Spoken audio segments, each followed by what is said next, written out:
Masjid Al-Mutakin, dari umat untuk umat.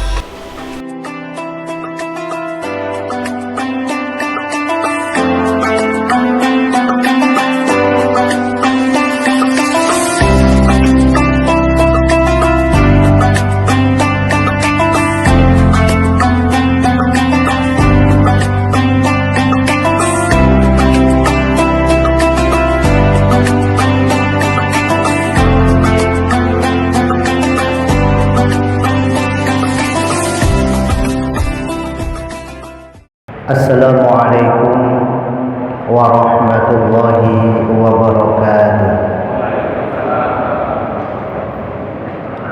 Bismillahirrahmanirrahim.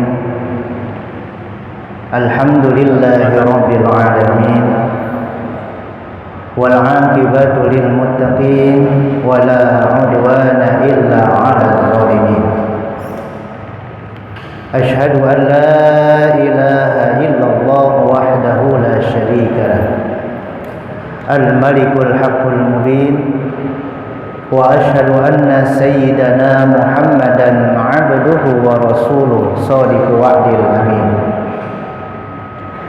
Allahumma salli ala sayyidina Muhammadin wa ala alihi wa ashabihi allazina bazalu nufusahum liwajhil karim, amma ba'du. Hadirin wal hadirat jamaah subuh yang mudah-mudahan pagi hari ini kita semua diberkahi dan dirahmati oleh Allah Subhanahu wa ta'ala. Puji syukur alhamdulillah atas segala macam kenikmatan yang Allah berikan kepada kita.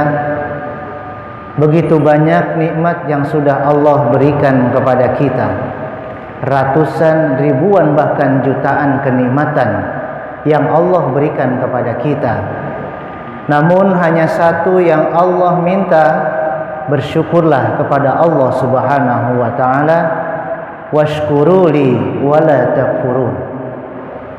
Mudah-mudahan kita senantiasa dibimbing oleh Allah untuk menjadi orang-orang yang senantiasa bersyukur kepada Allah Subhanahu wa ta'ala atas segala macam nikmat, dari pagi, dari kita tidur sehingga kita tertidur kembali. Mudah-mudahan dengan rasa syukur itu Allah Subhanahu wa ta'ala memanjangkan umur kita, memberikan kita rizki yang berlimpah untuk bekal ibadah kepada Allah Subhanahu wa ta'ala, dan mudah-mudahan urusan-urusan kita juga dimudahkan oleh Allah Subhanahu wa ta'ala. Salawat dan salam marilah sama-sama kita sampaikan kepada junjungan kita Nabi besar Muhammad sallallahu alaihi wasallam, yang telah berjuang untuk kita semua menegakkan agama yang diakui oleh Allah Subhanahu wa ta'ala. Mudah-mudahan di yaumil akhir nanti kita semua tercatat sebagai umatnya yang akan mendapatkan syafaatul uzma dari beliau baginda Nabi besar Muhammad sallallahu alaihi wasallam. Amin ya rabbal alamin. Hadirin jamaah subuh yang dimuliakan Allah Subhanahu wa ta'ala. Setiap manusia pasti punya satu harapan. Harapan yang selalu ada dalam hati adalah meraih kebaikan di dunia dan kebaikan di akhirat. Kebahagiaan di dunia dan juga kebahagiaan di akhirat. Sebagaimana doa yang sering kita ucapkan, doa yang sering kita lantunkan, yaitu Rabbana atina fid dunya hasanah wa fil akhirati hasanah wa qina azabannar. Doa ini dinamakan dengan doa sapu jagat, dan yang menamai doa sapu jagat ini adalah seorang syekh yang terkenal namanya dan seorang alim ulama, yaitu Syekh Hasyim Asy'ari, pendiri Nahdlatul Ulama. Beliau menamakan doa ini adalah doa sapu jagat. Pada satu ketika Sultan Hamengkubuwono selalu dimimpikan dalam tidurnya Diperintahkan dalam tidurnya itu, dalam mimpinya, untuk mencari seorang ulama dan minta ajarkan doa sapu jagat. Daerah tersebut adalah di sebuah daerah Jawa Timur. Akhirnya Sultan Hamengkubuwono mencari-cari informasi ke sana kemari, terus berjalan, dan didengarlah satu daerah yang bernama Tebu Kobong. Jadi dinamakan dengan Tebu Kobong, tebu yang kebakaran. Kemudian pada saat itu setelah dicari-cari beberapa hari, beberapa waktu, ketemulah daerah tersebut, dan daerah tersebut bernama Tebu Ireng, yang sekarang mempunyai pesantren yang sangat besar. Disitulah kediaman pendiri Nahdlatul Ulama Syekh Hasyim Asy'ari. Pada saat di sana sowan, kemudian diberitakan bahwa doa yang dimaksud sapu jagat adalah doa yang berisikan kalimat Rabbana atina fid dunya hasanah wa fil akhirati hasanah wa qina azabannar. Hadirin jamaah sekalian, doa sapu jagat ini adalah termasuk doa tajud doa, mahkotanya dari segala macam doa. Dari sekian banyak doa yang kita lantunkan, dari doa yang kita panjatkan kepada Allah, ada satu mahkota yang paling tinggi derajatnya, yaitu doa sapu jagat ini. Dan ini adalah termasuk salah satu doa favorit Rasulullah. Rasulullah dalam seumur hidupnya, riwayat dari Aisyah, bahwa Nabi Muhammad sallallahu alaihi wasallam selalu mengumandangkan doa Rabbana atina fid dunya hasanah wa fil akhirati hasanah wa qina azabannar. Bahkan dalam Al-Quran juga doa ini diabadikan. Doanya memang singkat, doanya memang ringan dan mudah diucapkan. Namun kita harus terus menggali, mendalami doa ini dalam hati kita.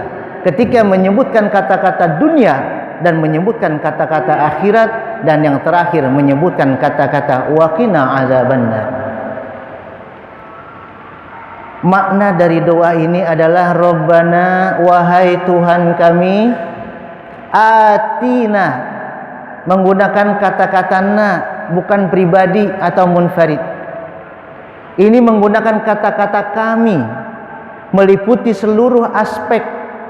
Datangkanlah kepada kami fid dunia, di dunia ini, hasanah, kebaikan. Dalam bahasa Arab kebaikan itu berbagai macam bentuknya. Ada kata thayyib, ada kata khair, dan lain sebagainya. Namun dalam doa ini adalah menggunakan kata hasanah, isim nakirah, artinya tidak terbatas pada satu titik saja, meliputi seluruhnya. Artinya kalau menyebutkan kata hasanah, kita melaksanakan kebaikan dan akan menimbulkan kebaikan yang lain. Wa fil akhirati hasanah, dan dalam akhirat kami juga minta kebaikan ya Allah. Dan doa ini ditutup dengan kata yang luar biasa, wa qina, dan lindungilah kami, peliharalah kami, azabannar, dari siksa api neraka yang paling ditakuti. Pada doa ini, kalau kita ambil makna yang sangat dalam, kita resapi, kita artikan dalam hati kita, bahwa kita minta kepada Allah selama hidup di dunia ini, kita minta kebaikan. Kebaikan apa? Yang pertama, kita minta kebaikan untuk keluarga kita. Kita punya orang tua yang baik, punya anak yang baik, agar supaya anak kita nanti menjadi syafaat buat kita, menjadi penolong buat kita kalau kita sudah tidak ada di dunia ini. Karena warisan terbesar adalah meninggalkan anak yang soleh dan solehah. Bukan meninggalkan harta yang banyak, meninggalkan kendaraan dan segala macam, tapi warisan terbesar di dunia ini adalah meninggalkan anak-anak yang soleh dan solehah, yang nanti akan menolong kita di surganya Allah Subhanahu wa taala atau di dalam akhirat. Ada satu kejadian di alam kubur itu ada istilah kirim paket. Jadi pada saat dikubur mereka itu menanti kiriman doa dari anaknya, kiriman doa dari saudaranya, dari tetangganya, dari sahabat-sahabatnya. Ini merupakan adalah sebagai paket. Pada saat pembagian paket itu turun, mereka mencari-cari apakah ada hari ini kiriman paket untuk saya. Dan pada saat anaknya berdoa, cuma cukup membaca surat Al-Fatihah untuk orang tuanya. Jadi ini amalan yang baik, Pak. Selesai sholat, kita kirimkan Fatihah untuk kedua orang tua kita. Sebutkan namanya. Dan doa tersebut adalah doa yang ringan. Rabbighfirli wali walidayya warhamhuma kama rabbayani shaghira. Enteng, ringan, tapi manfaatnya luar biasa. Bentuk bakti kita, dan itu akan bermanfaat pada orang tua kita di alam kubur nanti. Pada saat kiriman paket itu datang berupa surat Al-Fatihah, kemudian disampaikan, dan pada saat itu pula mereka mencari-cari. Alhamdulillah ada kiriman paket dari anak saya yang soleh, dari anak saya yang solehah, dari tetangga saya yang baik, dari teman saya yang setia. Dan paket itu diterima berupa Al-Fatihah, menjadikan satu amaliyah lapang kuburnya. Yang kedua, akan luas kuburnya, terang kuburnya, dan kuburnya dijadikan raudhah min riyadil jannah, taman daripada taman-taman surga. Yang kita harapkan dari doa Rabbana atina fid dunya hasanah, dalam dunia ini kita mendapatkan kebaikan daripada keluarga kita. Kita punya anak yang baik, tetangga yang baik, harta yang baik, kendaraan yang baik. Kita punya pekerjaan baik. Kenapa? Karena itu berhubungan doa kalimat selanjutnya. Kalau di dunianya ini kita mendapatkan kebaikan, kita melakukan kebaikan, dan kita juga bisa memberikan kebaikan, maka nanti tembus kepada wafil akhirati hasanah. Di akhirat kita akan mendapatkan kebaikan sesuai dengan kebaikan yang kita lakukan selama hidup di dunia. Kemudian di akhirat kita juga berdoa kepada Allah, wa fil akhirati hasanah. Selama di akhirat berikan kami juga ya Allah kebaikan. Kebaikan apa? Kita dalam kubur mendapatkan kebaikan, yaitu nikmat kubur. Karena seseorang jika sudah meninggal dunia, kemudian diantar ke kubur, kemudian pada saat dikubur hanya dua hal yang ada di sana. Azabul qabri wa na'imuhu. Apakah itu azab kubur ataukah itu nikmat kubur? Nauzubillah, mudah-mudahan kita terlindungi dari Allah mendapatkan siksa kubur. Dan semua dijadikan oleh Allah, kita semua dan keluarga kita akan mendapatkan nikmat dalam kubur. Karena dalam satu riwayat dikatakan, kalau manusia mendapatkan siksa kubur, yang pertama akan selalu dipertontonkan neraka. Kuburannya akan sempit dan selalu mendapatkan siksa. Namun sebaliknya, jika dia mendapatkan nikmat dalam kuburnya, dia akan mendapatkan hiburan sambil menunggu masa kiamat datang. Apa itu? Yang pertama, dia akan diperlihatkan surga. Jadi ibarat di kubur itu ada tirai, tirainya dibuka, dia bisa menonton secara langsung live kehidupan dalam surga. Taman-taman surga, sungai-sungainya, istana-istananya, makanan permata dan seluruh fasilitas yang ada di dalam surga, dia akan melihatnya di sana. Yang kedua, dia akan diluaskan kuburnya. Kita di dunia ini saja kalau rumah sempit pasti gelisah. Kalau rumah besar kita pasti bahagia. Begitupun di alam kubur. Ketika kubur itu diluaskan oleh Allah seluas-luasnya. Ada yang bilang 30 zira, ada yang bilang 300 zira. Artinya mungkin seluas masjid ini kurang lebihnya. Kita bisa berleluasa di alam kubur sana, menunggu datangnya kiamat, tidak bosan, tidak jenuh. Kemudian yang kedua, yang ketiga adalah diberikan kesejukan dalam kubur. Kemudian diberikan keterangan dalam kubur, kubur kita tidak gelap. Itulah keuntungannya. Jadi harapannya ketika kita berdoa wa fil akhirati hasanah, kita belajar menanamkan dalam hati kita, bayangkan situasi akhirat. Karena proses di dalam akhirat itu panjang. Dari alam kubur nanti kita yaumil ba'si akan dibangkitkan dari alam kubur. Disitulah kita mulai dikumpulkan di padang mahsyar. Dengan kita berdoa, mudah-mudahan di padang mahsyar kita mendapatkan kebaikan. Yang pertama, kebaikan pada saat kita berjembat di Shiratal Mustaqim. Mudah-mudahan Allah berikan kebaikan, mudah menjalaninya ke sana. Karena sesuai dengan amal ibadahnya. Orang yang sering berjamaah ke masjid nanti tidak perlu berjalan, tidak susah-susah berjalan, akan dijemput oleh masjid yang dia sering berjamaah. Lalu rombongan datang menyeberangi Shiratal Mustaqim. Yang berkorban dengan kendaraan hewannya dan lain sebagainya macamnya tergantung dengan amal-amalnya. Kemudian ada yang namanya pertimbangan amal. Pada saat amal kita ditimbang, kalau yang berat adalah amal kebaikan, maka kita akan lolos dan insya Allah mendapatkan hadiah surganya Allah Subhanahu wa ta'ala. Begitupun sebaliknya. Dan dalam doa kita itu kita tanamkan pada saat kita bertimbang amal, kita minta amal kebaikan kita yang lebih berat. Penentuan masuk surga dan neraka kita minta kepada Allah akan dimasukkan ke dalam surganya. Sebagaimana doa yang sering kita kumandangkan setelah sholat.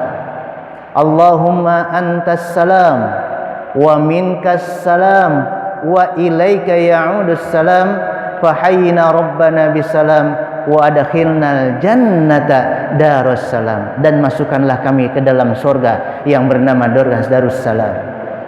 Ini adalah doa Siti Khadijah pada saat Rasulullah mendapatkan wahyu disampaikan oleh malaikat Jibril, dan sebelum Jibril kembali kepada Allah, Jibril menyampaikan, ya Muhammad, istrimu Khadijah mendapatkan salam dari Allah Subhanahu wa ta'ala. Tidak ada manusia di dunia ini mendapatkan salam dari Allah, karena begitu solehahnya Siti Khadijah, begitu baiknya Siti Khadijah. Akhirnya pada saat malaikat Jibril sudah kembali kepada Allah, Nabi Muhammad menyampaikan hal ini kepada Siti Khadijah. Ya Khadijah, engkau mendapatkan salam dari Allah Subhanahu wa ta'ala. Mau menjawab apa bingung. Kalau kita mendapatkan salam dari teman kita, waalaikumsalam, wa alaika wa alaihis salam, bisa. Karena kita masih membutuhkan keselamatan. Allah ini adalah Maha Penyelamat. Allah yang memberikan keselamatan. Lalu apa yang kita sampaikan? Lalu Siti Khadijah pada saat itu mendapatkan petunjuk, mengangkat kedua tangannya ke langit. Lalu Siti Khadijah mengucapkan, Allahumma antas salam wa minkas salam. Maka pada saat kita selesai sholat membaca kalimat ini, kita angkat kedua tangan kita. Kita minta keselamatan dari Allah, selamat dunia, selamat akhirat, selamat keluarga kita, selamat harta kita, selamat perbuatan kita, dan seluruhnya. Kemudian setelah itu, dalam doa wafil akhirati hasanah, kita minta kepada Allah selama proses nanti di akhirat kita diberikan kebaikan oleh Allah Subhanahu wa ta'ala. Dan doa itu ditutup dengan kalimat waqina azabannar. Artinya dalam doa ini ada 3 tahap, 3 proses. Proses yang pertama adalah di dunia, proses yang kedua adalah di akhirat, dan yang ketiga adalah setelah di akhirat bukan aman, tapi kita masih ada proses lagi, yaitu proses penentuan akhir kehidupan kita di surga atau di nerakanya Allah Subhanahu wa ta'ala. Mudah-mudahan Allah izinkan kita semua masuk ke dalam surganya Allah Subhanahu wa ta'ala. Dosa-dosa kita yang sudah lalu, yang mungkin menurut kita dosa besar, dosa yang benar-benar tidak diampuni oleh Allah, ini adalah maha luas pengampunannya. Mudah-mudahan juga kita diizinkan oleh Allah menjadi orang-orang yang baik, melakukan yang baik-baik, dan bisa berbuat baik, dan pada akhirnya kita masukkan ke dalam surganya Allah Subhanahu wa ta'ala. Sebab kenapa? Dari doa ini ada salah satu sahabat yang berhubungan doa ini, yaitu sahabat Sa'labah bin Abdurrahman. Nama Sa'labah sahabat Nabi itu banyak, tapi satu ini yang terpilih mendapatkan hubungan langsung dengan doa ini, yaitu Rabbana atina fid dunya hasanah wa fil akhirati hasanah wa qina azabannar. Satu kisah disampaikan pada saat Sa'labah berjalan-jalan di terowongan kota Madinah, di ganggang kota Madinah, tiba-tiba tidak sengaja sahabat Sa'labah ini bertemu dengan seorang perempuan, dan seorang perempuan ini berjalan di hadapannya. Pada saat berjalan di hadapannya, pada saat itu ada angin bertiup cukup kencang sehingga mengangkat baju yang dipakai oleh wanita tadi dan terlihat betisnya. Sahabat Sa'labah tidak sengaja melihat betis itu. Pada saat itu dia langsung menangis, menyesali, merasa berdosa dan dosa yang sangat besar, dan dia yakini bahwa itu dosa yang tidak diampuni oleh Allah Subhanahu wa taala. Akhirnya dia melarikan diri dari kota Madinah. Kemudian dia naik ke atas bukit yang jauh dari Madinah dan dia menemukan sebuah goa. Di dalam goa itu dia selalu bermunajat, meminta ampun kepada Allah Subhanahu wa taala. Setelah beberapa puluh hari, beberapa bulan, Rasulullah tidak melihat sahabatnya yang bernama Sa'labah ini. Rasulullah kemudian bertanya kepada sahabat yang lain, apakah ada yang melihat Sa'labah? Aku tidak pernah melihat Sa'labah lagi kumpul-kumpul kepada kita. Karena Sa'labah termasuk sahabat Nabi yang paling rajin datang ke majelis Rasulullah. Jadi kelihatan sekali kalau beliau tidak ada. Akhirnya setelah dicari tahu, kemudian cari informasi, cari kesana kemari, ada informasi dari seorang gembala kambing yang selalu mencari makan dan mendekati goa, dan di sana dia selalu mendengar ada orang yang menangis meraung-raung setiap pagi, sore dan malam. Akhirnya setelah diinformasikan bahwa ada orang yang selalu menangis, sahabat menuju ke sana, dan betul di sana adalah sahabat Sa'labah bin Abdurrahman. Pada saat itu dirayu dia untuk pulang dan dia tidak mau. Alasannya singkat, aku tidak mau bertemu orang-orang dan Rasulullah, aku malu, aku punya dosa besar. Dan diceritakan dosa besarnya itu adalah melihat betis seorang wanita yang bukan mahramnya. Masya Allah. Kalau kita bayangkan kepada diri kita, kita kembali pada diri kita, kehidupan zaman Rasulullah pada saat itu iman sangat kuat, iman sangat tebal. Akhirnya setelah disayu dan disampaikan kalimat terakhir oleh para sahabat, ini yang memerintahkan adalah Rasulullah Sallallahu Alaihi Wasallam. Akhirnya maulah Sa'labah diajak pulang dan menghadap kepada Rasulullah Sallallahu Alaihi Wasallam. Setelah menghadap kepada Rasulullah, dia curhat, dia menyampaikan tentang masalahnya, dan Rasulullah menyampaikan, wahai Sa'labah, kalau kau punya dosa sebesar apapun dosanya, maka bacalah kalimat Rabbana atina fid dunya hasanah wa fil akhirati hasanah wa qina azabannar. Sa'labah kemudian langsung mengamalkan doa ini pagi, siang, sore, malam, dan beberapa hari kemudian turunlah wahyu dari Allah, disampaikan oleh malaikat Jibril, dan Muhammad sallallahu alaihi wasallam menyampaikan kepada Sa'labah di hadapan para sahabatnya, wahai Sa'labah, perlu engkau ketahui bahwa dosa-dosamu sudah diampuni oleh Allah Subhanahu wa taala berkat kegigihanmu membaca kalimat Rabbana atina fid dunya hasanah. Tidak ada jarak dengan kamu dengan Allah, begitu dekat dengan Allah.